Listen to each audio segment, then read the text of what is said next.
Hi everyone. On today's Tech Times podcast, we're lucky to have Sam Wogan, a well-known digital journalist with us. So Sam, what interesting techie topic would you like to talk about today? Hi, Brad. Today, I'd like to talk about some of the reasons why we shouldn't automatically believe everything we read online and how false information spreads so easily with the help of technology. One of the reasons for this is a phenomenon known as circular reporting. Circular reporting? What's that? Well, it's basically reports which are based on other reports rather than on the primary evidence or source. To the reader, it looks like the information is coming from several different independent sources, which normally means it can be trusted. But, in actual fact, all the reports are based on each other.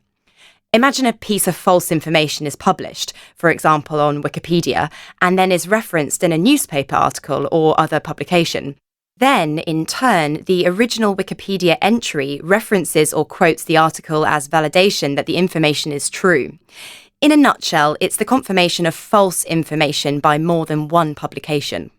Okay, let me see if I've understood this correctly. So, someone writes an article on Wikipedia which contains some false information. That's right. False information which is not referenced or checked and in no way is obvious as being false. Okay, and then this false information is copied from Wikipedia by a journalist and included in a newspaper article. Yes, or other type of article, as if it were true information. And then Wikipedia references the newspaper article, which verifies the information in the original Wikipedia article as being true. That's right. And sometimes it's not just one newspaper article that cites the false information. Several publications may include it, and so it becomes very difficult to prove that the original information is false. Let me give you an example. A few years ago, a 17-year-old American student was on holiday with his family in Brazil. He spotted what he believed to be an aardvark, but which was in fact a type of Brazilian raccoon called a coati. When the boy got home after his holiday, he went online and changed the Wikipedia entry by adding the name Brazilian aardvark to the information on the article, as a sort of joke, and then he forgot about it and thought nothing more of it.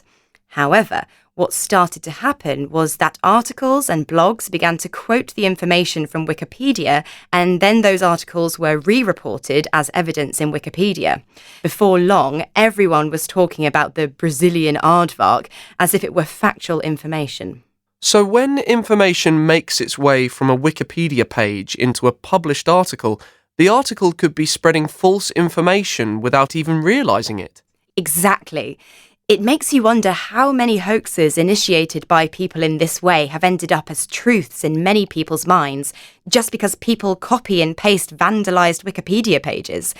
That's not to say that all information on Wikipedia is false by any means. There's a ton of really valid information there, and it is constantly being updated. Many people consider it to be the most up-to-date and unbiased encyclopedia in the world. However, it is the open structure of Wikipedia compared to a traditional encyclopedia, which makes it a target to be tampered with. So we just have to be aware that there may be a certain amount of inaccuracies on Wikipedia. Yes, and it's also worth mentioning that circular reporting is not just restricted to harmless information like the Brazilian aardvark. Isn't it? No. For example, some time ago, claims that certain vaccines could cause autism in children were published in a prestigious medical publication by a British surgeon. The problem was that the unsupported claims were picked up by the media, and the news spread like wildfire. Soon enough, the general public were understandably concerned about the risks, and huge numbers of parents refused to vaccinate their children. Consequently, in recent years, we have seen an increase in the number of children suffering childhood diseases such as measles. By the time the claims were proven unfounded, the damage was done, and even to this day, some people still believe that there is a link between vaccines and autism. It just goes to show how difficult it is sometimes for the truth to be heard. Absolutely. So, in practical terms, how can we be sure that what we're reading is true?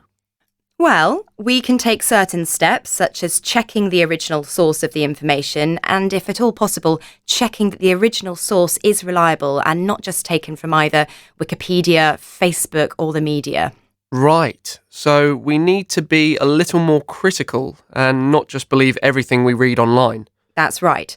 Although it's difficult because we want information quickly and immediately, so it's not always viable to spend time checking the sources of information, even though we should.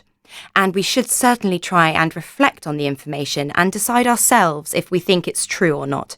If you feel unsure about the validity of certain information, then there's no harm in looking into it further to check how true it actually is.